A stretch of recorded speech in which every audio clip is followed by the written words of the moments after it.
네, 안녕하십니까. 저는 연합팀 총무부장 정보반입니다. 지금부터 2570년 연합팀 2월 첫째 주 부패를 시작하겠습니다. 법원님들께서는 모두 자리에서 일어나 부처님을 향해 합장해 주시기 바랍니다.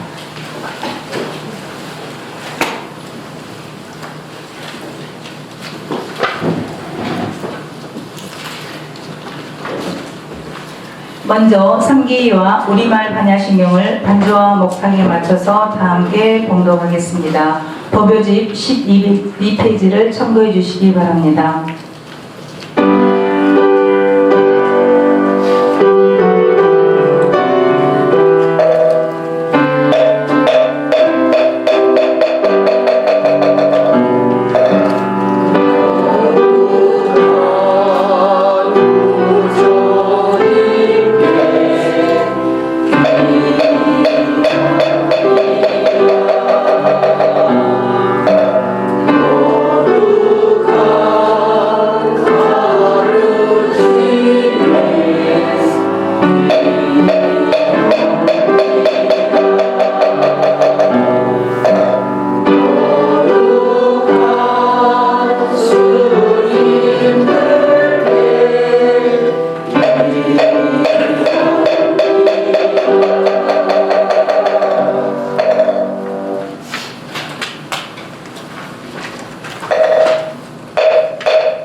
이어서 찬물과 우리도 부처님 가치를 다 함께 합성하시겠습니다.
오늘 박사이신 목경찬 교수님을 모시는 성법가를 다 함께 부르시겠습니다.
자, 목경찬 교수님께 반배를 올리겠습니다. 네, 반갑습니다. 자리에 앉아주십시오. 다음은 우리의 마음을 가다듬는 입정이 있겠습니다. 죽비에 맞춰 다 함께 입정하시겠습니다.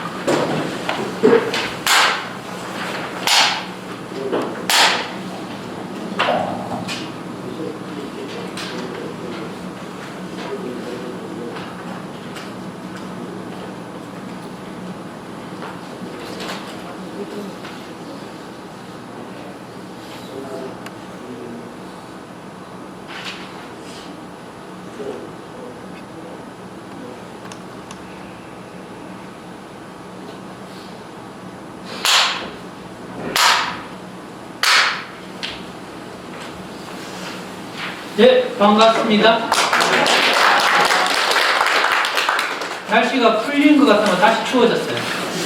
아침에 나올 때는 그렇게 안 추웠나 풀렸나 했는데 2시간 뒤에 갑자기 추워졌어요. 네. 2주 동안 계속 춥죠, 그죠? 우리 집 앞에 강이 깡깡 얼었어요. 우리 집 앞이 바로 북한강이에요. 양수리에 살거든요. 청구석에 사는데 바로 앞이 북한강이에요. 그래서 풍광은 좋습니다.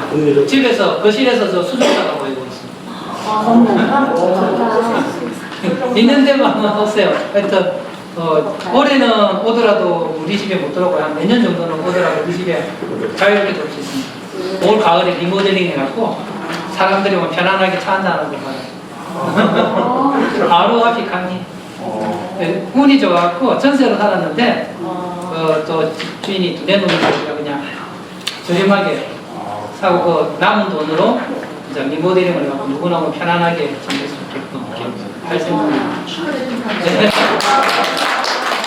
원래 제가 옛날부터 제 집을 오픈하고자 하는 생각이 늘 있었어요. 그런데 이제 지금 너무 지저분하니까 좀 보여주기 그랬었는데 좀 예쁘게 꾸며갖고 원래 제가 양수리 이사하면서요 양수리 절이 하나 있으면 좋겠다는 생각을 했어요. 절이 하나 있긴 있는데 운영을 안 하나 봐요. 교회는 진짜 많아요. 그래서 우리 집 옆에 보면 옛날 전 중앙정보부장의 별장이 있어요. 진짜 너무 멋있어요. 그래서 속으로 저 우손들이 이거 그냥 전부 절로 쓰면 얼마나 좋을까. 뭐 가다가 마당도 넓거든요. 그럼 거기 집 산책하다가 마당에 앉아서 차 한잔 마시면서 알게 모르게 불행이 갚이 받고 그래서 개인이 혼자 소유하는 것보다 저 공간은 진짜 대중들을 해서 썼으면 좋겠다라는 생각을 하고 있는데 하여튼 그 양수리에 절 하나 생기길 바라면서 제가 양수리에 살고 있습니다. 근데 평생 거기 살 것 같아요. 집을 샀으니까. 결혼했는지 26년 차에도 계속 전세만 다니다가 자그마해요. 빌라입니다. 또 양수리 산다니까 전원주택 사는 줄 알고 아닙니다. 빌라예요. 빌라 4층입니다. 그래서 강 바로 옆에 빌라 4층 아마 여러분이 양수리 오다가 우리 집 보고 지나가면 많을 겁니다. 거기 이유락시 몇 장이 아니에요? 그 이유락시 몇장 바로 옆에 있으시죠. 그래, 전정함. 그래, 그 집을 제가 그 마음이, 자손들이 마음을 해갖고, 그, 절로 만들었으면 어떨까 하는 생각이 마당이 굉장히 좋거든요. 저는 그렇습니다. 우리도 그 조계사에 오면 법당이나 마당에 잠깐 앉아있어도 그 자체가 힐링이 되잖아요. 그죠? 그 자체가 포교고 정법이라 생각하거든요.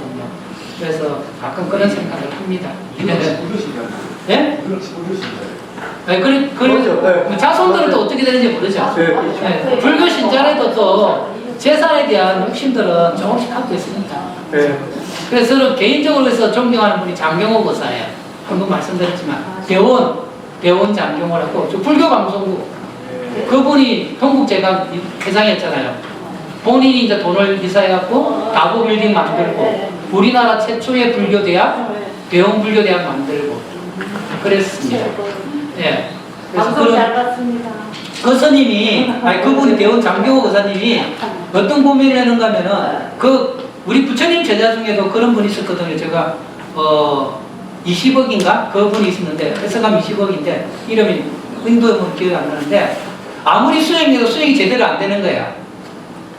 아니 너 이렇게 수행해서 안 될 바에야 내가 집에 돈도 많으니까 다시 한 속에 갖고 스님들 이렇게 그 시공일 하면서 살란다라고 생각을 했었어요.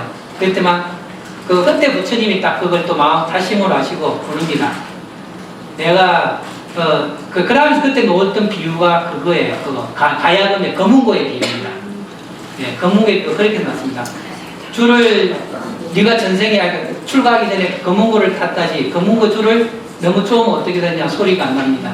느슨하게 되면 어떻게 되냐 소리가 납니다. 그와 마찬가지로 수행도 너무 조급하게 너무 강하게 하지 마. 그래서 다시 그 20억이라는 그 제자가 수행을 했다는 거죠. 그래서 장경호 의사가 또 그런 고민을 한 거예요. 당신은 출가하는 것보다 제가자로 있는 게 불교 쪽에 큰 일을 할 수 있을 것 같다. 그렇게 발언을 해갖고 사업이 잘 돼갖고 그 돈을 당신의 발언대로 그때 박정희 대통령한테 맡겼죠. 당신이 어떻게 좀 해주십시오. 그래 박정희 대통령이 어떻게 돼갖고 그 재단을 설립하게끔 해줘갖고 지금 불교 방송국이 유지되고 있는 겁니다. 하여튼 그런 분들이 가끔 있으면 좋아요. 또 그와 유사한 분이 또 누군가면은 우리 보면 지하 상가 있죠. 대연 지하 상가. 네. 지금 우리 딱 종로에 있는 지하 상가 있죠. 그게 대연 지하 상가인데 그 부산 서면에도 있습니다. 그 대연 지하 상가를 하던 회장도 불교 신자예요. 이름은 손씨인데 그분이 이제 여러분이 전설 중에 옛날에 전설 삼국유사에 보면 엄마하고 자기 애하고 밥을 먹게 할 때 애가 자꾸 엄마 먹는 걸 맛있게 먹어요. 그래서 안 되겠다 그래서 애는 낳으면 되겠다 생각하고 애를 묻으러 가요. 근데 묻으러 땅을 파는 땅에 종이 발견된 거예요. 돌로 만든 종이. 그래서 그게 아닌가 보다. 근데 애도 데리고 오고 종도 데리고 오는데 종을 칠 때마다 돈이 떨어져요. 네, 그래서 그 전설이 손씨 집안이거든요. 네, 그래서 그 손 회장님이 그 전설을 자기 집안 이야기를 느끼갖고 저 안동 쪽에 절을 지었어요. 홍요사라고. 네, 홍요사라고 절을 지어. 거기 보면 돌로 된 종이 있습니다. 네, 그분도 불교 쪽에 많이 기사를 해갖고 이렇게 가끔 이제 재력가들이 불교 쪽에 이사를 해갖고 이렇게 좀 한 분이 있습니다. 갑자기 제가 우리 양수리 이야기하다가 이렇게 했는데요. 자꾸 참고사항으로 여러분 법회 중에 핸드폰 전화 오잖아요, 그죠? 그러면 해놨는데도 깜빡하고 누구만 했다가 누구한테 오나 보다가 계속 소리 들리잖아요, 그죠? 그럴 때 디비세요. 핸드폰 오면 뒤집으면 소리가 안 납니다. 소리가 안 나고 화면은 그대로 뜹니다. 거기서는 계속 진호 가는 것처럼 되고요. 여기 한번 이렇게 디비면 소리가 안 나고 보면 그래서 누구한테 전화 왔구나 하고 급한 전화면 나가시면 되고 안 급한 전화 그냥 그대로 놔두면 지가 알아서 끄집니다. 네, 디비시면 됩니다. 저한테 전화 주실 때 디비다 이렇게 하잖아요. 뒤집으면 됩니다. 뒤집으면 제가 표준말을 써갖고 신라적 표준말을 써갖고 그럼 이렇게 딱 평소 다니다가 별 보잖아요. 이렇게 하면 소리가 안 납니다. 예, 모든 전화가 마찬가지입니다. 우리 뭐냐면 커피할 때 이제 전화 오는데 깜빡이하고 하시는 분들 있잖아요. 이렇게 딱 하면 됩니다.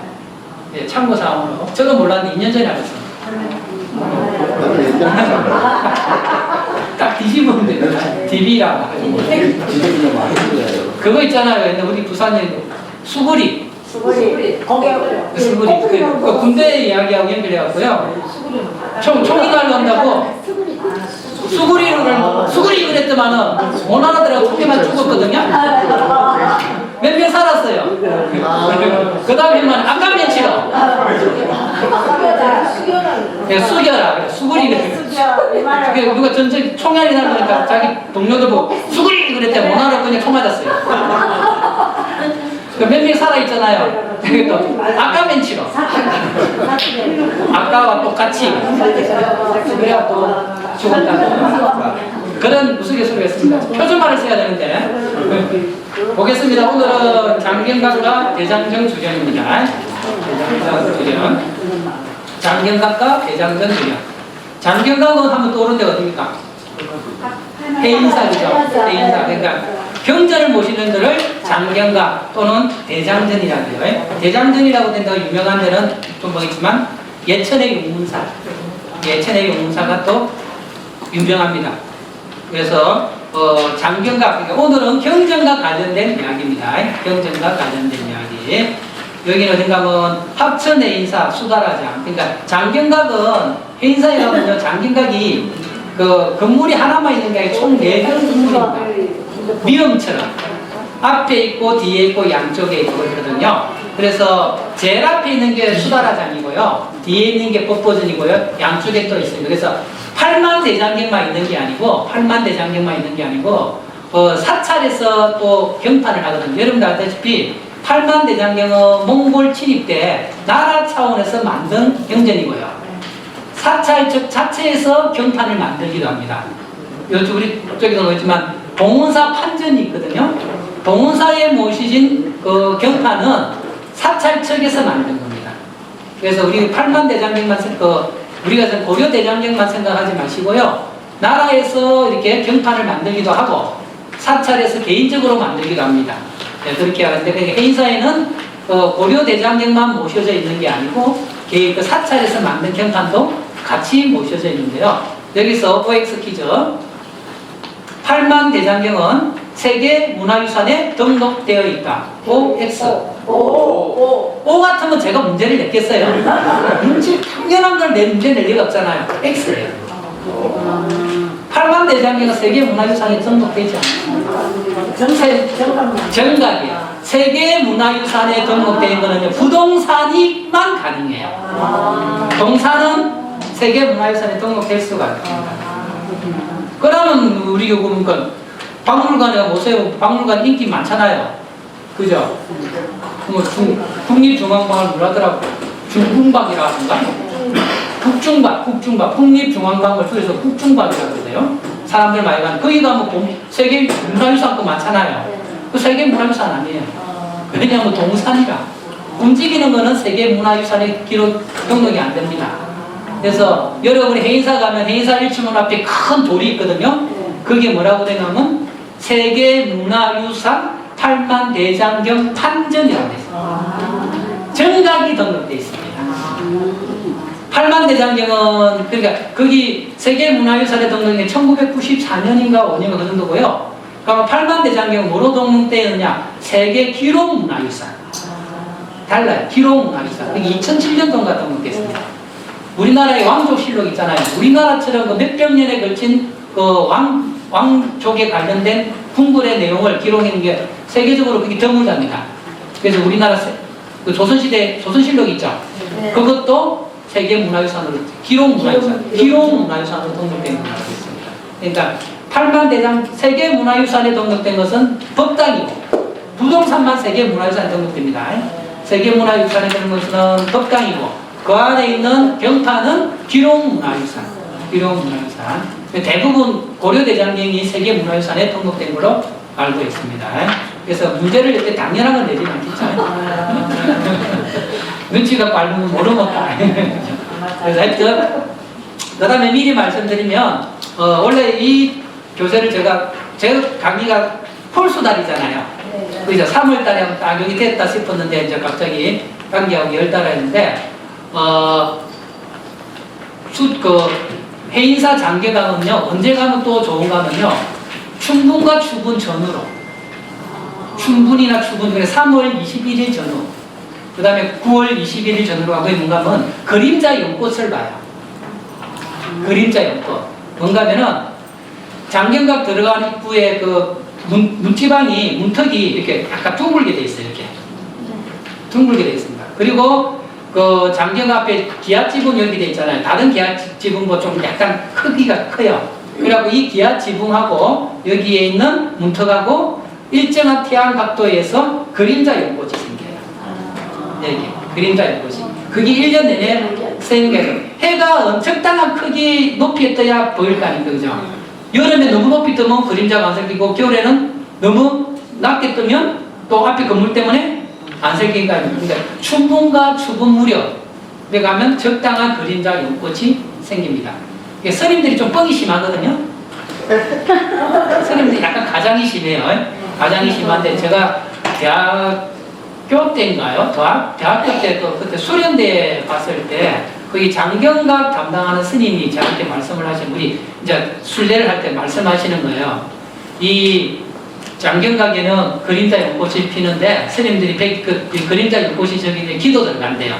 기도 들어가 마지막 날에 기도가 잘 됐으면 연꽃이 피고 기도가 안 됐으면 1년에 한 번 피는데 1년에 한 번 피는데 그 기도가 잘 됐으면 그림자 연꽃이 피고 기도가 안 됐으면 안 피면 다시 기도 들어간다 그런 말씀. 그때는 순진하니까는 그렇구나 했어요. 근데 제가 또 이과 출신이잖아요. 아니 태양의 각도를 볼 때 최소한 1년에 2번은 똑같은데 하면서 스님 말이 뻥이 난 걸 알게 됐죠. 그러니까 적당한 높이에 딱 되면 그 그림자가 되는데 근데 해인사 건물들은 정남향이 아닙니다. 또 정남향에 해인사 입장에서 정남향에 보면 남산 제일봉이 있어요. 남산 제일봉에 우리도 조계사의 단오날 소금단지 묻죠? 네. 거기 어디서 그 전에 정통 어디서 이어왔는가 하면요. 해인사하고 통도사가 전통을 이어왔어요. 통도사는 저마 밑에 소금단지를 놓고요. 해인사는 어떤가 하면 남산 제일봉 그 산 꼭대기에 소금단지를 묻어요. 그리고 절 곳곳에 소금단지를 묻거든요. 그래서 그 남산 제일봉 그 산 이름이 매하봉이에요. 묻을 매자에 불합자.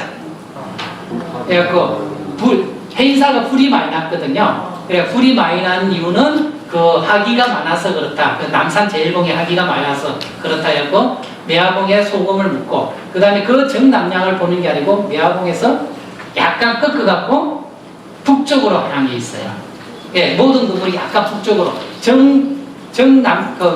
정남향이 아니고 그러니까 서쪽이죠. 정남향이 아니고 서쪽으로 약간 틀어져 있어요. 틀어져 있습니다. 그러니까 여러분이 만약에 춘분이나 추분 사이 연꽃을 그림자 연꽃을 보러 가려고 그러면 정시가 아니고 한 2-3시 예, 그때 가야 딱 보이겠죠. 그죠? 그런데 저도 아직 그 해인사 그 그림자 연꽃을 못 봤습니다. 예, 그거는 칠 때가 덕을 쌓아야 보인다는. 왜냐면 제가 못 봤기 때문에. 저는 3대가 덕을 쌓아갖고 지리산 천안봉 1월 1일 일출은 자주 봤거든요. 그 다음에 또 일출보기 힘든 게 제주도 성산 일출보기 힘들어요. 그것도 한 7대가 쌓아야 본다는 거예요. 성산 일출봉 일출은요 1년에 해 뜨는 게 정확하게 뜨는 게 1년에 한 50일 정도 된대요. 그래서 제가 성산 일출봉 일출도 4번 갔는데 4번 다 못 봤어요. 그래서 3대만 덕을 샀었는가 봐. 그 다음에 그보다 더 힘든 게 해인사. 그래서 혹시 해인사 춘분이나 추분 전문으로 가면은 그렇게 장경각. 근데 요새는 장경각에 뭐 사전에 입장을 해야 들어갈 수 있는 거 그럴 거예요. 이제 보호한다고. 옛날은 그냥 무조건 들어갔는데 요새는 사전 신청을 해야 될 겁니다. 그래도 어디서 가면 또 여름에 부처님 벽으로 그냥 갈 수 있을지. 그죠? 그래서 그 해인사, 제일 앞에 있는 게 수다라장이에요. 그래서 해인사에 계셨던 남자, 이건 한자가 샘천자거든요. 근데 사람 이름 할 때는 전을 발음하나 봐요. 남전 스님입니다. 남천 스님이 아니고 남전 스님입니다. 또 똑똑한 사람들이 저한테서 또 교수님 그 틀렸습니다 할까봐 미리 말씀드립니다. 남전 스님 40년설 하정법 육천경금 독차박 40년 동안 하신 말씀은 어떤 법문인가? 육천건 경전이 오롯이 여기에 있다. 그러니까 부처님이 하신 말씀이 그 경전이 있는데 그 경전이 지금 그 해인사 장경각 수다라장에 그대로 있다는 말입니다. 그래서 잠깐 참고사항 볼게요. 해인사 장경각 입구에는 장경각과 팔망대장경 현판이 있어요. 올라가면 그 계단이 굉장히 가파라요. 우리나라 그 계단이 가파른 법당 올라가는데 그 계단이 가파른 곳이 대표적인 두 군데 있어요. 장경각 올라가는 계단이 가파르고요. 해인사 간음전 올라가는 계단이 가팔라요. 굉장히 가파릅니다. 그건 왜 그런가 하면 의도적으로 가파르게 해놨어요. 뭐 정도가 아니고 이 정도입니다. 그리고 하음사 같은 경우에도 대웅전 앞이나 그 각가는 간의 계단이 들쑥날쑥해요. 왜 그렇게 해놨겠습니까? 아래로 수그리. 사심을 강조하는 겁니다. 굉장히 가파르니까 본의 아니게 수그리게 되겠죠. 그죠? 그리고 저는 안 가봤는데 앙고라 같은가? 올라갈 때 네 발로 이렇게 올라간대요. 그게 뭔가 하면은 시내나 경제 신을 만나러 가는데 어떻게 과감하게 두 발로 갈 수 있느냐? 손발을 다 이용해라. 그런 의미라거든요. 여기도 마찬가지입니다. 가파르게 한 이유는 자기를 숙이면서 가파른데 뒷짐지고 못 올라가잖아요. 그래서 몸을 숙이게 되죠. 자동적으로 그 구조 하나하나가 우리들한테 가르침을 주는 겁니다. 하여튼 그렇게 계단에 올라가면 장경각과 팔만대장의 현판이 있습니다. 그러니까 또 참고사항을 말씀드리면 삼보사자를 아시죠? 네. 해인사, 불보사자, 통도사, 불보사자, 해인사, 법보사자, 송강사, 성보사자죠. 그런데 그 불법성 삼보와 관계되는 정각이 중시법당 다 뒤에 있어요. 해인사는 통도사는 전별보공이죠. 대웅전 뒤에 부처님 사리탑이 있어요. 해인사는 법보사자, 팔만대장경이 중심법당이 대적강정 뒤에 장경각이 있어요. 그리고 송강사는 성보사자이죠. 대웅보전 뒤에 16분의 스님들을 모시놓은 그 국사전이 법당 뒤에 있어요. 다 희한하게 세설 다 그런 우연인지 중심법당 뒤에 있는 거예요. 그러니까 통도사는 부처님 사리탑이 대웅전 뒤에, 중심법당 뒤에. 해인사는 대적강정이 중심법당이거든요. 중심법당 뒤에 장경각이 있고, 그 다음에 송강사는 그 대웅보전 뒤에 스님들 그림, 영정 그림을 모신, 초상을 모신 국사전이 대웅전 뒤에 있습니다. 국사전은 일반인 출입 금지라 저도 아직 못 가봤습니다. 예, 국사전은 아직 못 가봤습니다. 하여튼, 아까 말했지만, 장경각은, 해인사 장경각은 사방에 4개의 정각이 있다. 남북의 정각에는 각각 수다라장, 법보전 현판이 있다. 장경각은 경전을 찍는 경판과 경전을 모신 정각이다. 대장전, 판전과 같은, 대장전도 그렇고 판전도 그렇고 다 같은 이름, 같은 것을 위한 정각입니다. 그래서 아시다시피 경전은 불법성 삼보 가운데 법보이기 때문에 법보전, 법보, 그죠? 불보, 법보, 승보. 경은 범으로서 수트라라고 해요, 수트라. 그래, 수다라라고 음력해갖고, 아까 수다라장 이렇게 됐습니다. 부처님은 보리스 밑에서 깨닫고, 녹야원에서 처음 법률을 부리신 이후, 구시나가라 사라상수 밑에서 열반하시기 전까지 45년간 가르침을 펼치셨다. 그래서 84,000 법문, 84,000 법문. 그래서 설명합니다. 해인사 장경강에는 8만대장 경판은 뭐라고요? 경전을 찍을 수 있는 그 판을 경판이라고 그래요. 경판이 있는데 이 8만대장경 경판을 어디서 조성했는가 하면요, 남해하고 강화도에서 조성했다는 말이 있습니다. 남해하고 강화도, 저기 남해 있죠? 남쪽에 남해하고 그 다음에 강화도에서 조성을 했는데, 그래서 결국은 강화도에 다 모시고 있다가 조선 초에 그 독립문 근처에 어느 절에 모셨대요. 조선 초에. 그럼 조선 초에 독립문 근처에 어느 절에 모셨던 것을 어떻게 해인사까지 옮겼을까? 그게 미스터리예요. 경판이 몇 개 된가 8만 장 정도 돼요. 신기하게도. 그 뒤에 보면 있지만 제가 뒤에 보면 2페이지 보십시오. 경판 수가 81,258장이에요. 경판이. 그 경판 있죠. 여기 그러니까 8만 1,000개 정도 된다 칩시다. 하나의 무게가 평균 3.5kg이에요. 3.5kg. 경판 하나가 3.5kg이면 8만 장이면 전체 무게가 어떻게 돼요? 382, 24. 한 250톤 되죠. 그죠? 250톤 되는 걸 어떻게 물까지 옮겼을까? 조선시대. 그래서 그게 미스터리인 거죠. 가끔 벽화에 보면 소의 그 경판을 을리가 움직이는 장면이 있어요. 만약에 소 달구지에 옮기면 소가 몇 마리나 돼요.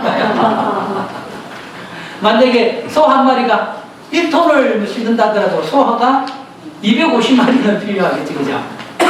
그래서 어떻게 생각하는 그럼 서울에서 그 해인사까지 어떻게 소만 갖고 옮기겠어요? 두 가지 루트가 있습니다. 하나는 한강으로 쭉 해갖고 저쪽에 충주나 그 충주 안쪽으로 하면 하여튼 남한강 끝나는 데까지 있잖아요. 거기서 문경세제 넘어갔다는 이야기가 있고 넘어갔다는 이야기가 있고 아니고 서해로 해갖고 남해로 해서 낙동강 타고 올라가고 했다는 이야기가 있고 두 번째 이야기가 관련성이 있지 않냐 보고 있습니다.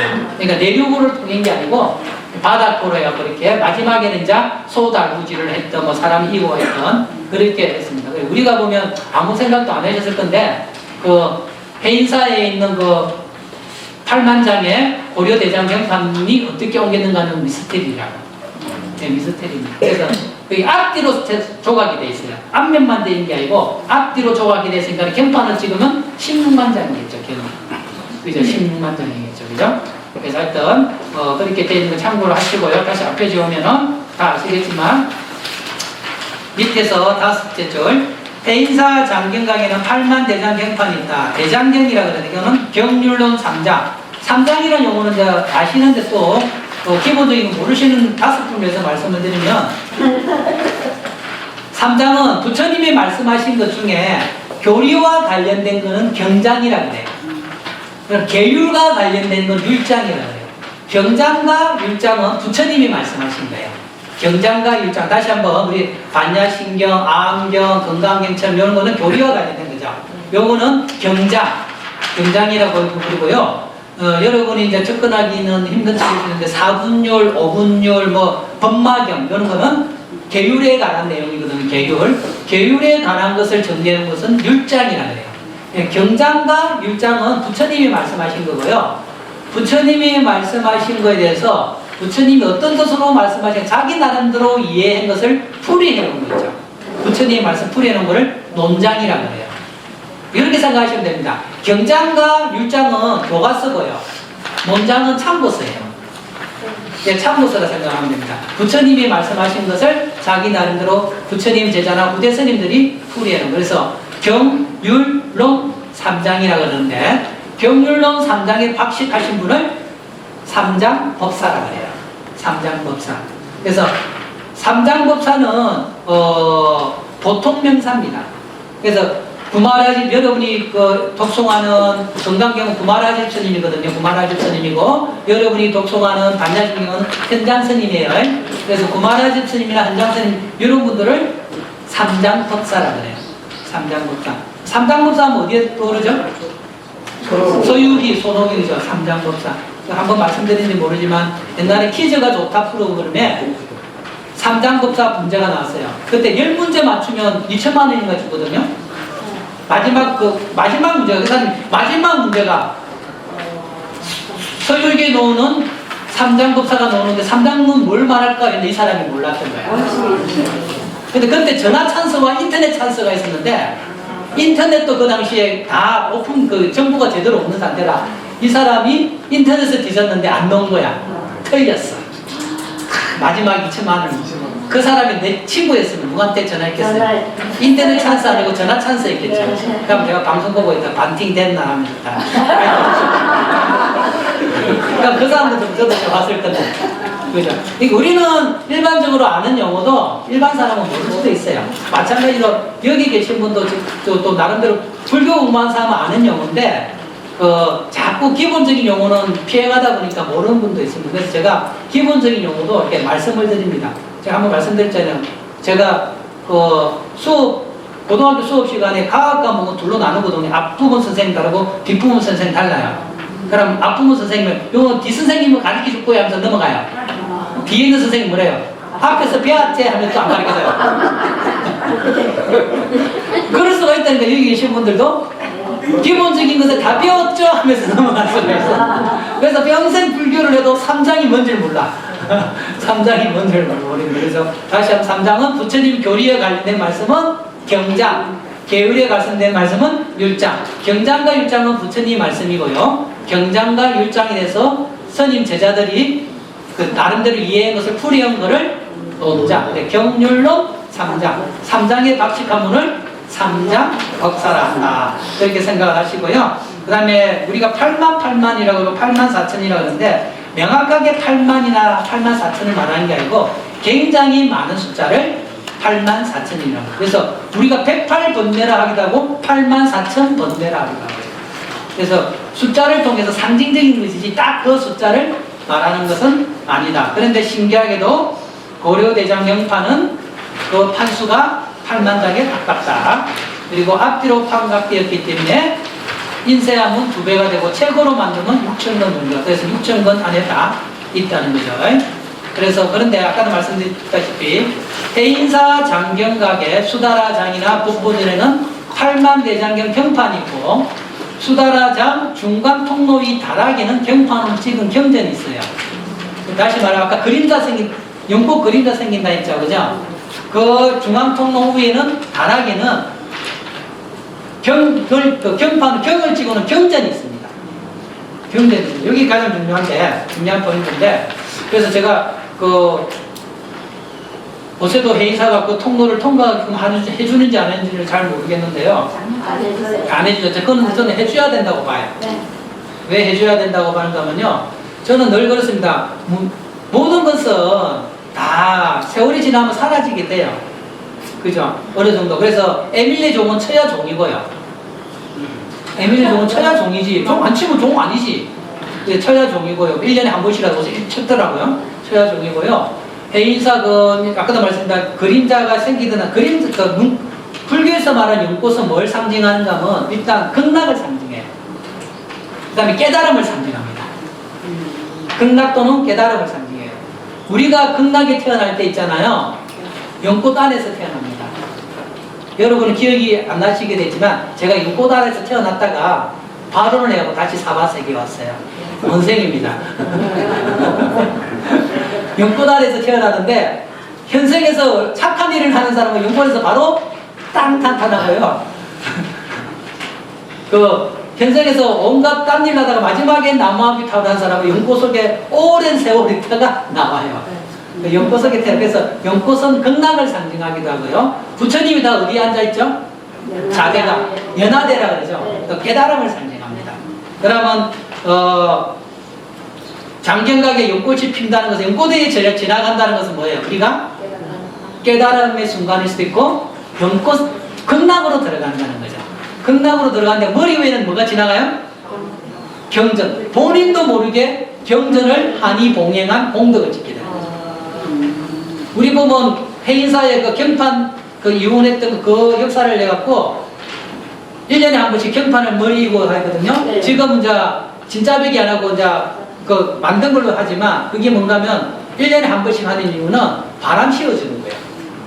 경판에 계속 눌렸으면 그거 되잖아요. 물론 그거 안 해도 안전하게 보존됩니다. 장경하게 그 옛날 엣지가 있어. 그래서 경판을 한번 이렇게 바람 씌워주는 역할도 하거든요. 그와 함께 우리들한테 공덕 쌓게 해주는 그런 기획을 하죠. 그러면 아까 말했지만 그 수다라장 복도로 탁 지나가는 순간 본인도 모르게 위에 뭐가 합니까? 8만 대장경이 지나가죠. 8만 대장경을 머리 위에 인 공덕을 짓게 되는 거죠. 그런 의미에서 저는 지나가게 해줘야 된다는 거죠. 옛날 스님들 그걸 생각하고 그런 장치들을 했는데 이제 문화재 보호 때문에 아마 이제 그걸 안 한다고 제가 알고 있습니다. 그래서 그래서 저는 석굴암도 그렇고요. 석굴암도 그렇고 그다음에 에밀레종그 성덕대왕 신종도 그렇고요. 그다음에 이렇게 보호해야 될 거는 좀 이벤트적으로 우리 산에 가면 산장도 미리 예약해서 가거든요. 예약 안 하는 사람은 산장에 못 들어가요. 그죠? 그래서 그것도 한번 뭐 몇 명씩 추첨을 해갖고 그런 기회를 주는 건 어떨까? 만약에 보호한다 그러면 그런 의미는 어떨까라는 생각도 듭니다. 하여튼 여러분이 해인사에 가셨을 때 3월까 말씀드렸던 3월달에 있는 춘분이나 9월달에는 추분 전후로 가시면서 여러분이 조상들이 칠대를 덕을 쌓았는지 안 했는지 실험을 해보시고 그림자를 못 본 것은 본인 대가 덕을 쌓으면 여러분 아들 때는 볼 수 있습니다. 6대까지 쌓고 아마 그림자를 못 봤을 수도 있거든요. 여러분이 덕을 딱 쌓으셔갖고 이렇게 덕을 쌓는 방법은 여러 가지 있죠, 그죠? 이렇게 하시면 됩니다. 그 다음에 이제 이것도 그 다음에 또 이거는 해인사 장경각 뒤에 있는 건물의 내용입니다. 독보적. 다시 한번 해인사 장경각은 사각 둘레로 딱 덮당 있습니다. 앞에 뒤에 좌우로 앞에 뒤에 좌우로 이렇게 돼 있거든요. 그러니까 우리 그 해인사 그 대전강정에 보면 비로전이 있거든요. 비로전에 부처님 두 분이 계세요. 비로자나 부처님이. 그 부처님이 어디에 계셨던가 하면은 지금 여기 있는 독보전에 계셨던 부처님이었어요. 그러니까 똑같아요. 뭐 상둥이 부처님이라고 그렇게 이야기를 하는데 그러니까 독보전에 있는 주련입니다.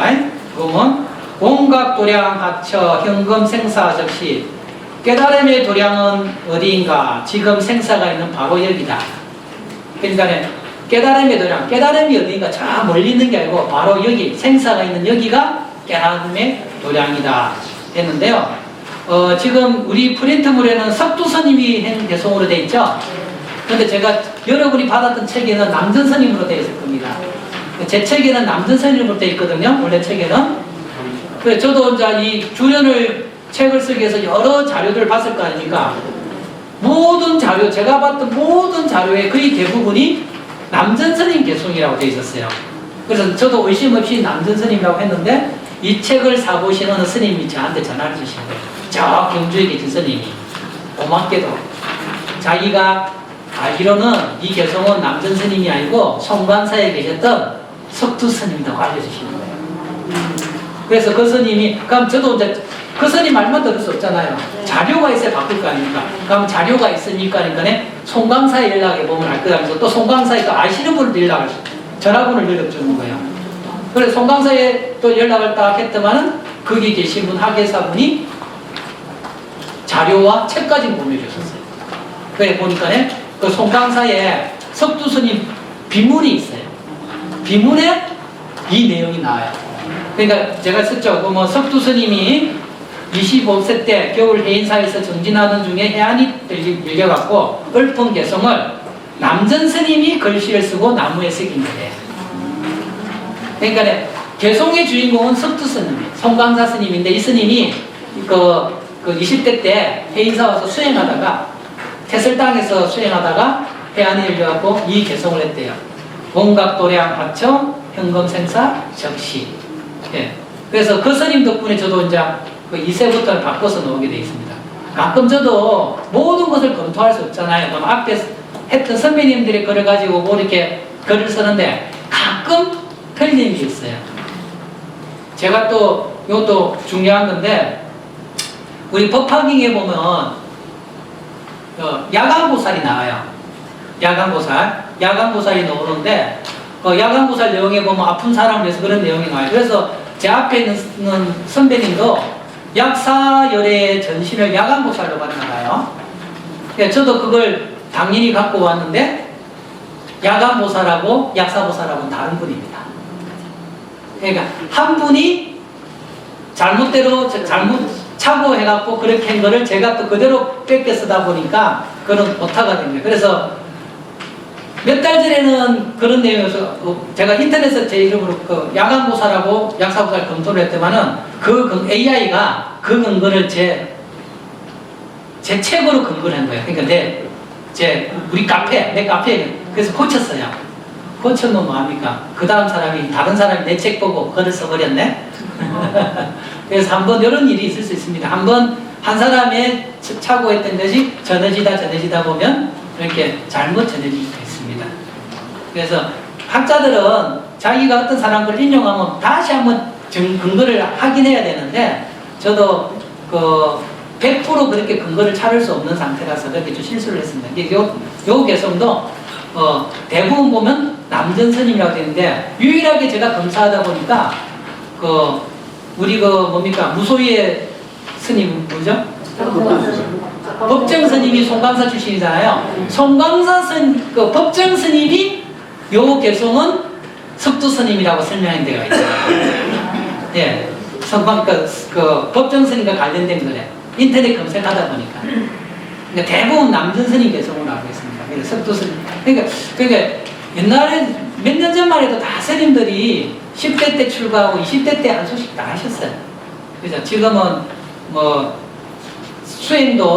수행으로 통해서 좀 유명하신 스님 거의 없잖아요. 그죠? 그렇지만 대중적인 것도 좋긴 한데, 나름대로 수행에 통해서 얻은 스님이 있으면 어떨까라는 저는 개인적으로 그 생각을 많이 합니다.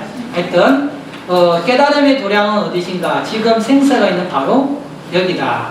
그래서 보면, 석두 스님이 겨울 해인사에서 정진하던 중 해안이 열기에 읊은 개송을 남전 스님이 글씨를 쓰고 나무에 새겼다. 온각은 부처님의 원만한 깨달음이다. 온각 도량은 보리란 깨달음입니다. 온각 도량은 부처님이 깨달으신 보리수 미치나 또는 별도의 깨달음 세계만을 말하는 것이 아니다. 번뇌가 보리고 생사가 열반이라는 말씀처럼 지금 생사가 있는 이곳이 바로 온각 도량이다. 여기가 바로 극락이고 여기가 바로 지옥입니다. 우리 마음이 편안하면 이거가 극락이고 우리 마음이 불편하면 지옥입니다. 지금 제 강의가 재밌으면 여러분은 지금 어디 있는 거라고요? 네, 극락에 있는 겁니다. 다 극락이 있다고 생각하면서 보겠습니다. 그 다음에 중생근기에다 8만 대장경이 있다는데 이거는 이제 봉운사 판전 경판할 때 판입니다. 참고사고로 말씀드리면 3페이지 먼저 볼게요. 밑에서 6줄 봉운사 판전 있죠? 그 결시는 수사 김정일을 했어요. 네, 판전은 경판을 모신 법당이다. 봉운사 판전 행판은 수사 김정희가 별세하기 사흘 전에 쓴 것이다. 경판에는 72가 병중자, 그러니까 71세가 된 가로간 것은 수사 후에요. 병중에 쓰다라고 하겠다. 가로할 때 가로사 할 때 그 가로 아닙니다. 폼이다. 가짜는 수사가 논에 있었던 벼로인 가로, 노가의 줄입니다. 가천할 때 가짜 안 바꾸는 건가요? 가천에 있는 노인이라는 뜻인가요? 가천에 계셨으니까. 그래서 주사는 1850년 북천 유배지에서 풀려난 뒤 과천에 머물면서 봉운사를 완료하였다. 1850년 10월 10일에 71세로 별세하였다. 그래서 그 경판이 봉운사 경판이 유명하고요.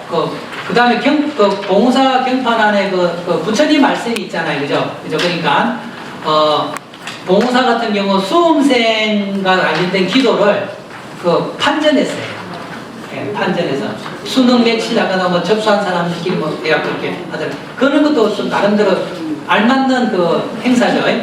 모든 정각에 그게 맞게끔 사람들을 다 좀 진심 일어나게끔 하고 그런 건데, 하여튼 봉운사 판전에 있는 개송입니다. 이 개송의 내용은 화엄경 입법개품에 있는 겁니다. 입법개품 보겠습니다. 그래서 2페이지와 3페이지 읽어줍니다.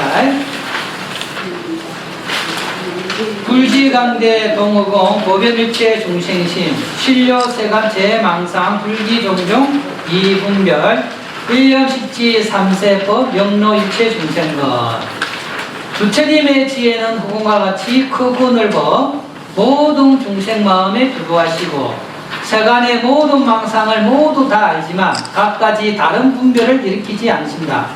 한 생각에 삼세법을 다 아시고 모든 중생의 근기 또한 잘 아신다. 그러니까 부처님의 지혜는 널리 불구하고 그러게 중생 마음을 다 아시고 세간의 망상을 다 아시지만 당신은 분별을 일으키지 않지만 중생의 근기에 따라서 다양한 말씀을 하신다. 불교 공부하다 보면 분별이라는 용어 많이 들으시죠? 네. 그죠? 네. 부처님도 말씀하시는 것도 분별이고요. 제가 이렇게 이야기하는 것도 분별입니다. 분별이라는 게. 그래서 모든 말로 드러난 건 분별이에요. 그래서 스님들이 뭡니까? 입을 여는 적 오류다 그러죠. 입을 여는 적 오류라는 것은 말로 표현된 것은 절대적인 것을 나타낼 수가 없습니다. 그 상황 속에서, 그 여건 속에서 그 사람이 맞는 법문이에요. 그렇기 때문에 부처님의 경전을 모든 곳에 다 적용하면요, 오류가 발생할 수 있습니다.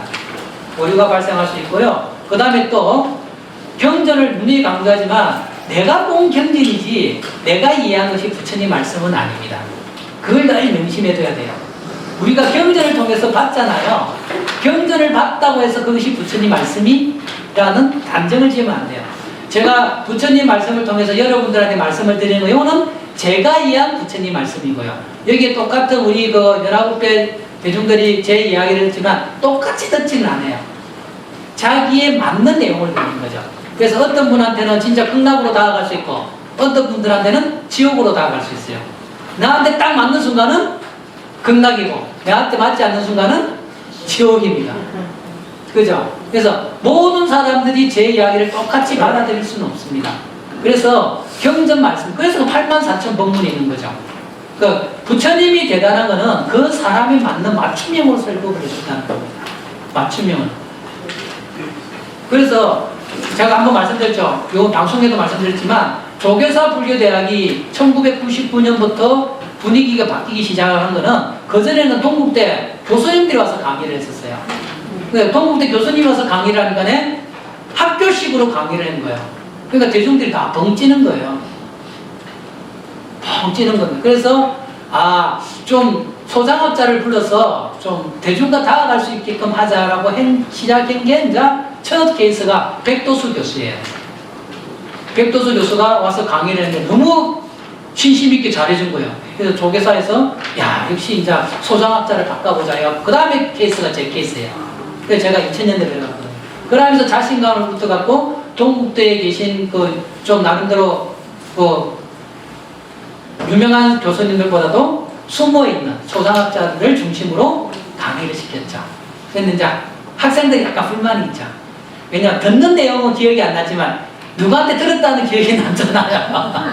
그래, 어느 교수님한테 들었다면 약간 또 뽀대가 나잖아요.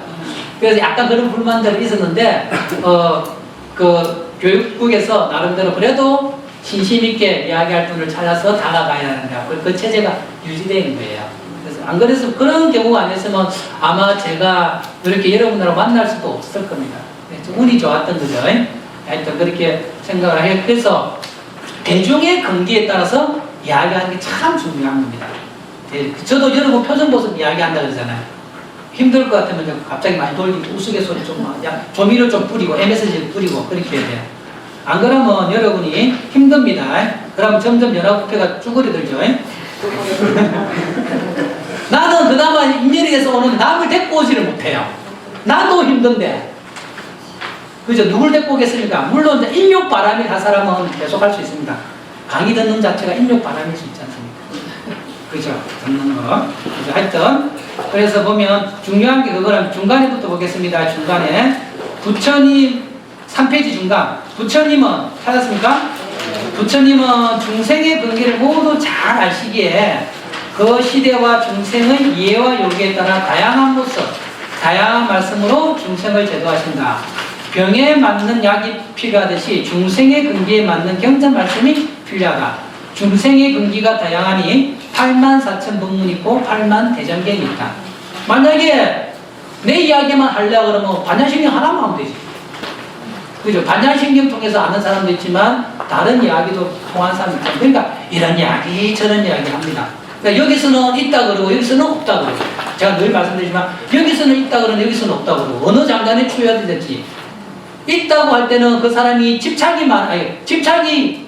없다고 할 때 그 집착이 많으니까 없다고 하는 거고 다 모든 것을 허무하다 하니까 있다고 그러는 거죠. 그래서 초기 경전 아흥경이나 니까야는 집착이 많은 중생의 근기에 맞춘 가르침입니다. 주 내용이. 그러니까 집착이 많으니까 집착을 내려놓으니까 없다 그러죠. 무상하다, 고다, 무하다 그러고 대성경전은 우리 모두 부처님이라는 데 포인트를 맞추니까네 상락 과정을 이야기하는 겁니다. 잘 생각해 보십시오. 삼법인 중에 제일 삼법인 가르침 중에 있는데 일체계고 있잖아요. 제가 늘 말하는 일체계고. 모든 것이 다 괴롭다. 모든 것이 다 괴롭다 할 때 부처님도 괴로울까요? 괴롭지 않을까요? 이것만 생각해 보면 되잖아요. 부처님은 괴로울까요? 안 괴로울까요? 왜 괴로울까요? 중생 때문에 괴롭죠. 그렇지만 당신 마음은 안 괴롭죠. 그죠? 일체가 아니라는 거예요. 요때 일체는 우리 중생들의 삶 속에 집착된 우리의 삶이 괴롭다고 하는 거지 중생의 삶 자체도 다 괴로운 것은 아니에요. 우리가 모든 집착을 내려놓고 편안한 열반의 상태에 들어갈 때는 해탈의 상태를 들어갈 때는 그때 괴롭지가 않습니다. 해탈은 고가 아니에요. 그래서 그 상황에 따라서 이런 말씀을 하신 겁니다.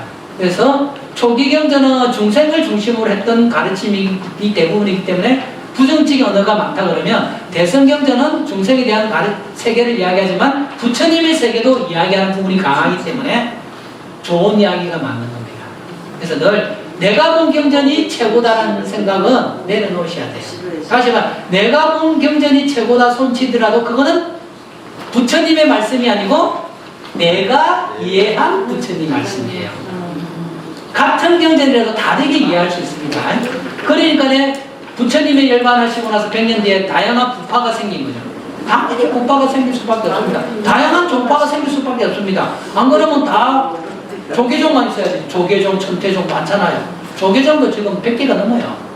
누누이 말씀드렸지만 한국 불교 조계종, 대한불교 선조계종 다 조계종의 그 브랜드가 그 힘이 있으니까 다른 이름으로 한 겁니다. 그렇다고 해서 그 한국 불교 조계종이나 대한불교 선 조계종이나 그런 조계종이 짝퉁이냐? 그거는 아니에요.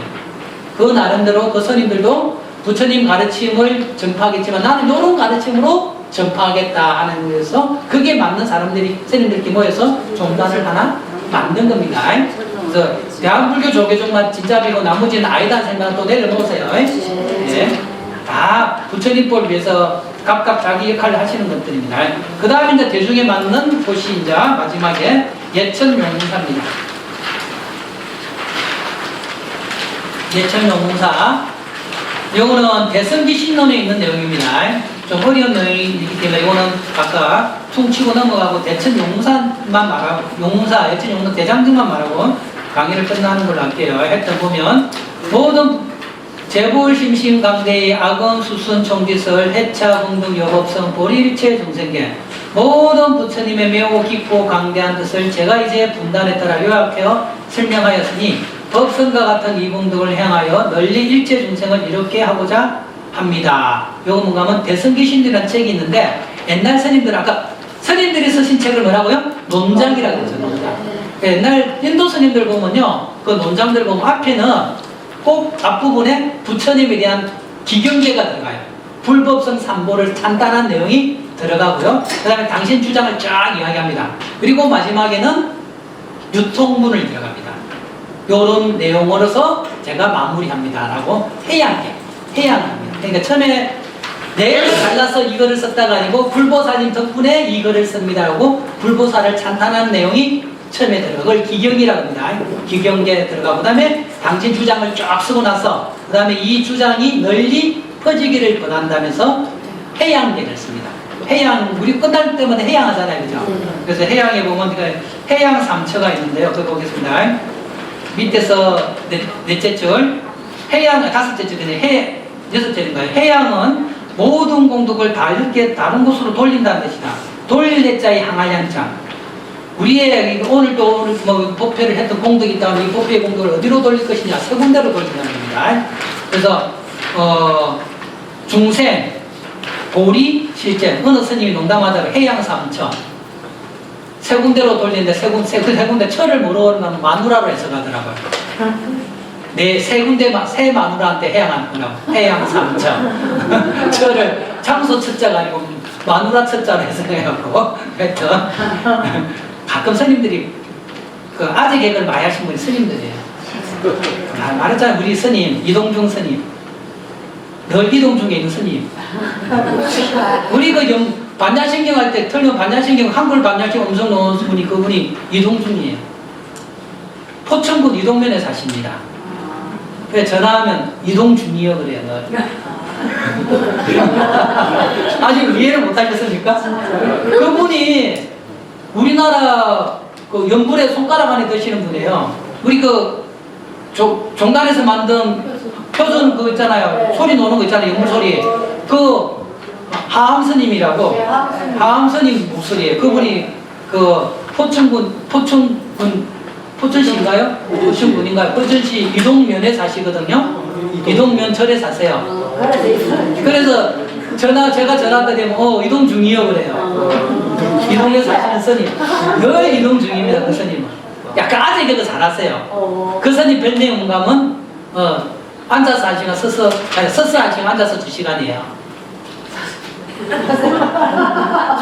제가 말했잖아요. 수다 총량의 법칙이라고. 스님들 늘 혼자 계시다가 말을 그렇게 하고 혼자 있다가 봤잖아요. 막 하는 겁니다. 수다 총량의 법칙이라고.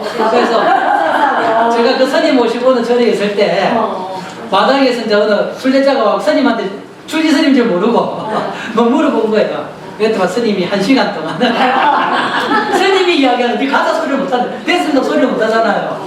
1시간. 우리는 종무실에 앉아있다가 이거 전모살 큰일 났다. 집에 못 간다. 근데 그러기 1시간 이야기하다 이거 안에 들어가서 이야기하시는 거예요. 그럼 2시간이에요. 그래서 별명 서서 1시간 앉아서 2시간. 그 스님 보고 수다 총량의 법칙을 알았습니다. 목소리가 좋으시잖아요. 그죠? 목소리가 되니까. 하여튼 스님들이 약간 뻥이 세시고 아재 개그를 잘하세요. 그래서 가끔 제가 가면 스님이 법문이 길어지잖아요. 그러면 그쪽에 있는 종무원에서 교수님과 스님 좀 그 법문 좀 끊어요. 제가 마당에서 스님. 그래도 니는 해라 나는 계속 한다. 이러고 가면 더 길게 해요. 하여튼 그 스님이 참 제가 인연이 돼갖고 지금도 늘 인사드리고 그러는데 하여튼 그분 별명이 이동중이에요. 네. 해양삼척. 그래서 보리, 중생, 보리, 실제 세 곳을 한다. 각각 중생해양, 보리해양, 실제해양이란다. 해양은 끝을 의미하지 않는다. 모든 공덕을 모두에게 돌려 이거 안 켜고 있나요? 내 목소리가 크갖고 목소리가 크갖고 방송 들어보신 분 알겠죠? 제 목소리 부처님의 가피라고. 뭐 마이크를 안 켰는데도 저 뒤에까지 다 들렸죠? 그렇죠? 목소리를 먹고 사는 사람입니다. 모든 공덕을 중생에게 돌려 함께 원만하게 완성하고자 새로운 시작을 다집니다. 끝이 아니라 시작이고요. 예천용무사 대장정에는 뭐가 있는가 하면요, 윤장대가 있어요. 우리 강화도 보문사나 월정사나 또 어떻게 논산에 가면 한쪽 사람은 윤장대 있죠. 예. 그 모델이 뭔가 하면 예천용무사 대장전에 있는 윤장대예요. 국보예요. 이 말을 하고 이제 끝내는데 한번 말씀드렸을 끝나면 또 반복해서 하겠습니다. 우리가 경전이잖아요. 딴 거는 다 잊어버리다. 요 내용만 기억하세요. 경전 일등 공덕은 어마어마하다요. 금강경에도 그렇고 법화경에도 그렇고 대본경제 보면 경전을 수지 독송한 공덕은 어마어마해요. 서사 수지 독송이에요. 서사 수지 독송 해설. 그죠? 예, 금강경에는 서사 수지 독송 해설. 그리고 오법사라고 해요. 그래서 그 공덕이 어마어마하다는데 뭐 가지고 있는 거는 가능해요. 서사도 가능해요. 그런데 독송은 쉽지 않죠. 읽고 외우는 거. 읽으려면 뭐 해야 돼요? 글자를 알아야지. 글자를 알아야지. 그 옛날 지금 시대와 또 마찬가지로 옛날 조선시대나 그 이전 시대로 갑시다. 책을 가질 수 있으려고 그러면 어마어마한 재력가야 돼요. 책을 가지고 있으려고 그러면. 거기다가 책을 가지고 있는 그나마 또 글을 읽을 수 있으려면 상위 몇 프로 안에 들어야 돼요. 옛날에 글 읽는 사람이 많았습니까? 글 읽는 사람이 많았으면 한글도 안 만들었을 겁니다. 세종대왕이. 그죠? 한문경전 갖고 읽을 수 있는 사람이 얼마겠습니까? 근데 지금도 한문경전 들고 읽으라고 하면 여기 분 거의 없죠. 여기 있는 까만 한자는 그냥 제가 읽어주니까 들은 거지 무슨 뜻인지도 모르죠. 그죠? 저도 한자 모르면 선하면 못 씁니다. 그런데 스님이 법문상에서 경전을 서사, 수지, 독송, 개설하면 좋습니다. 그러면 여러분 속으로 뭐라 하겠습니까? 아이고 참, 네. 아픈 사람한테 달에 가면 약 있다는 말과 똑같다. 우리 동네 말로 복을 채우는 것도 아니고. 복을 채운다는 말 표준말입니까? 아니면 사투리입니까? 사투리입니까? 복장, 영양 지르는 것도 아니고 이런 말하고 비슷합니다. 아니 글을 알아야 독송을 하지. 약 올린다는 뜻입니다. 글을 알아야 독송을 하지. 글도 모르는 우리한테 독당에 올라갈 때마다 경전을 서사, 수지, 독송하면 참 좋은 공덕이 있습니다. 진짜 누구 약 올리는 거죠. 그죠? 염장 지르는 거, 염장 지르는 거. 염장 지르는 거. 그걸 알아야 읽지. 근데 법당에 올라올 때마다, 법당에 올라올 때 스님, 경전을 수지, 독송하면 참 좋습니다. 그러나 수지까지는 이야기해서 그나마 농촌학교가 경전을 살 수 있지만 독송은 내가 어떻게 해? 한문으로 된 경전을. 그런데 어느 날 스님이 딱 법당에 올라가고, 예, 우리 요번에 예천용사 성지순례를 가는데 예천용사 대장전에 들어가면 윤장대가 있습니다. 윤장대는 뭔가 하면 윤장대 안에 경전이 있는데 그 윤장대를 돌리면 그 경전 읽는 공덕과 똑같습니다라고 이야기를 했습니다. 그러면 그 이야기를 듣던 우리 친구분들이 기분이 어떻겠습니까? 야, 평소에 경전을 서사주지 독송하면 똑같다고 하는데 내가 글을 몰라갖고 글경도 못 읽었는데 요번에 성지순례 가면 윤장대를 돌리는데 그 윤장대 돌린 공덕이 경전 윤공주가 똑같아. 야, 용기에 한번 같이 동참해야지 하고 갑니다. 그러면 같이 갔을 때 윤장대 돌릴 때 어떤 마음으로 돌리겠습니까? 진짜 간절한 마음으로 돌리겠죠. 한 번 돌릴 때. 그 간절한 마음이 경전 윤공주가 똑같다는 거예요. 저는 왜냐면 제가 말씀드렸다시피 저는 독송을 할 때는 뜻을 가리면서 독송하는 게 아니라고 봐야죠. 여러분이 독송할 때 뜻을 헤아리면서 독송하면요 집중이 안 돼요. 진짜 경전과 내가 하나 되는 마음으로 하다 보면 마음이 편안해집니다. 뜻을 헤아리면서 경전 독송하잖아요. 온갖 잡념이 닿으면서 온갖 번뇌망상이 닿고 경전 읽는 순간 힘들어요. 아이고 그거 알고 스님이 경전 뜻 알고 읽으라 했는데 뜻도 모르고 읽으면 망하노 이런 생각에 미칩니다.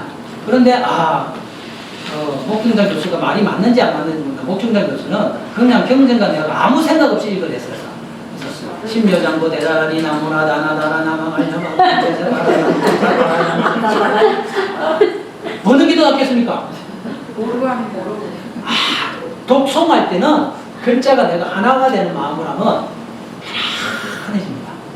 그리고 이렇게 공부할 때는 하나하나 따져야죠. 저는 독송할 때는 맨짜배기로 읽으라는 타입입니다. 그러면 내 아르마리가 녹아내면서 경제가 내가 하나 되는 마음, 그 마음으로 살아간다 그러면 늘 부처님 마음으로 함께 살 수 있지 않을까. 그래서 예천용무사 윤장대를 돌린다는 그런 말입니다. 설마 진짜 이성적으로 사원, 아이 그게 뭐하고 똑같을까? 저는 똑같다고 봅니다. 진짜 간절한 마음은 한 찰나 간절한 마음이든 몇 시간 간절한 마음이든 그 간절한 마음이 중요한 거죠. 그 짧은 시간. 그죠? 그래서 이런 마음으로 사시면 하루하루가 행복해지지 않을까. 그런데 쉽지 않죠? 근데 쉽지 않습니다. 왜냐하면 여러분이 경전 독송해 보십시오. 맨짜배기로 안 됩니다. 온갖 잡념 많습니다. 한 예로 여러분이 신묘장구 대단한 이유잖아요. 아까 신묘장 이었잖아요. 제 같은 사람은 신묘장구 대단한 이유일 때 온갖 잡념이 납니다. 오늘 토표할 때 어떤 내용이 이번 신묘장구 대단한 강릉 가야 뭐 여기 이야기 말아보는 거예요. 근데 글자를 모르는 사람은 어떻게 돼요? 처음 하는 사람은 집중하죠. 생각 듣지도 못하는 글이잖아요. 한 생각 단소리하면 필살이 나요. 그러니까 초집중합니다. 신묘장구 대단. 저 같은 사람은 신묘장구 대단. 어느 게 더 나아요? 그죠? 네, 그러니까 여러분이 글자를 모른다, 뜻을 모른다 해서 이거 뜻을 알아야 된다, 뭐 알아야 된다고 생각하지 마. 내려놓으시고요. 독송할 때 오롯이 그 간절한 마음으로 해나가면 우리 마음에 있는 지혜가 드러난다고 하는 게 부처님 말씀입니다.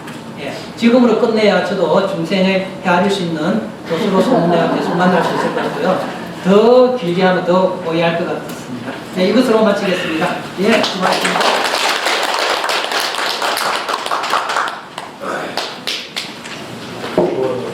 아, 마이크 켜놓고 하는 거라.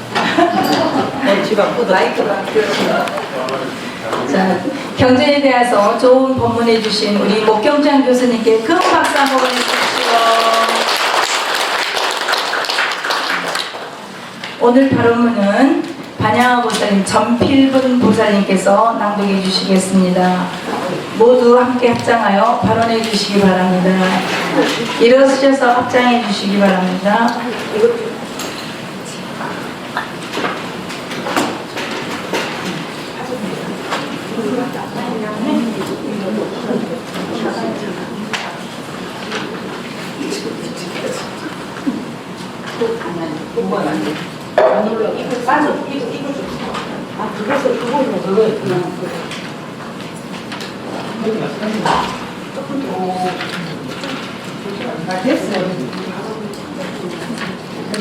네네, 딱 맞네.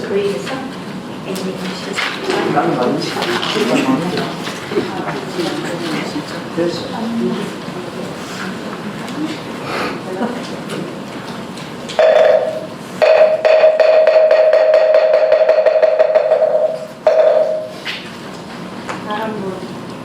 발음은 거룩하신 부처님, 한량없는 지혜와 자비로 중생을 보살펴 주시는 부처님, 탐내는 마음을 화내는 마음을 어리석은 마음으로 알게 모르게 주시는 죄와 옳다 싫다 분별하시며 살아온 지난날 허물을 참회하옵니다. 지금까지 살아오면서 맺어온 모든 인연들에 감사하오며 우리도 부처님같이 살아가고 이 자리에 함께 하였습니다. 모든 것을 마음이 짓는 대로 이루어진다는 부처님 말씀, 부처님의 가르침에 따라 서로에게 도움을 주고 조계사와 연합팀에 도움을 주는 지혜로운 불자 정신, 불자로 정진할 것을 소원을 합니다. 이 자리에 함께한 우리 모두의 소원을 모아 온 나라를 불국토로 장업하고 부처님의 향기가 세상의 모든 곳으로 터져 나가다 함께 화합하고 평화롭기를 기도드리오니 이 소원에 실천할 수 있는 용기를 주시옵소서. 천신과 인간의 스승이시며 더없이 존귀하신 부처님, 오늘의 이 모임에 함께한 공덕을 일체 중생의 행복과 성불을 위하여 해양하오니 조계사 연합팀에 힘차게 발전하기를 합장 발언하오니 가피를 내려주시옵소서. 거룩하신 부처님께 기명정례하옵니다. 나무 석가모니불, 나무 석가모니불, 나무 시아원사 석가모니불.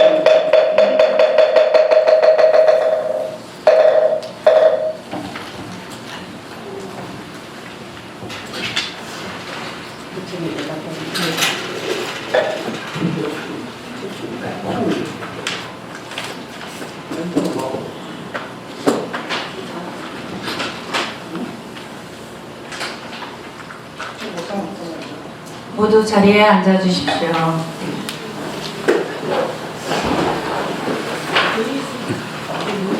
오늘 공양은요, 떡공양은 박보순 보살님께서 둘째 딸 양혜은님의 생일을 맞이하여서 올려주셨습니다.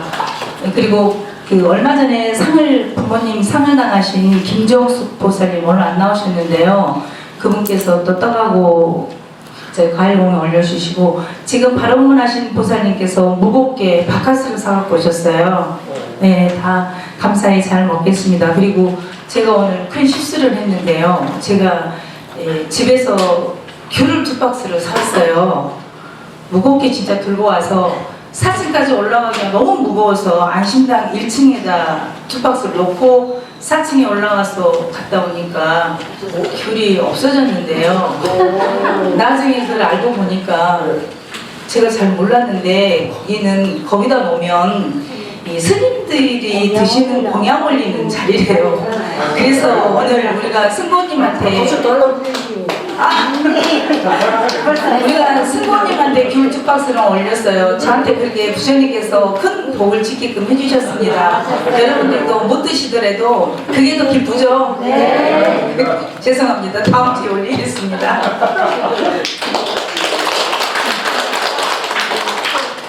네, 오늘 정모 회장님께서 집안일 관계로 좀 못 나오셨어요. 그래서 공지사항을 말씀드릴게요. 셋째 주는 설날 연휴예요. 그래서 저희가 연합팀이 휴업을 합니다. 그리고 오늘 점심 다 못 드셨죠? 예. 공양까지 지금 저 봉사 중이거든요.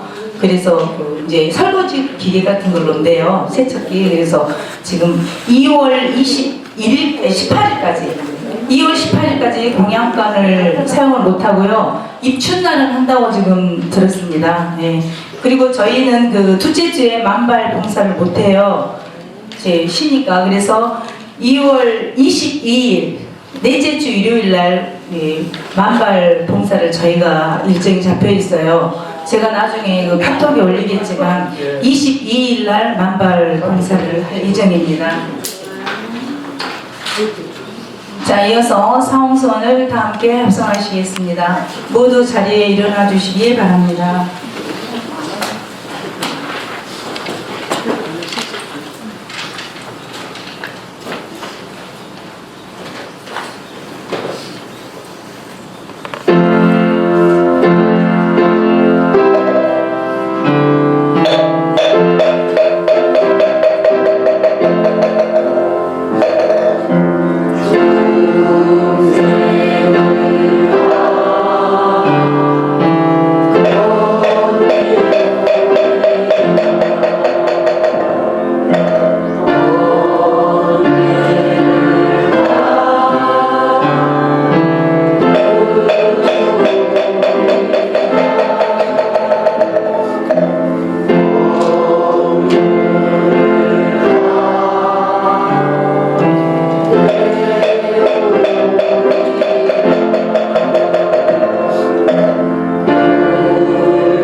우리 연화가 정등 그 연화를 합성하시겠습니다.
서로 마주하여 합장하여 주시기 바랍니다. 산해가를 다 함께 합성하시겠습니다.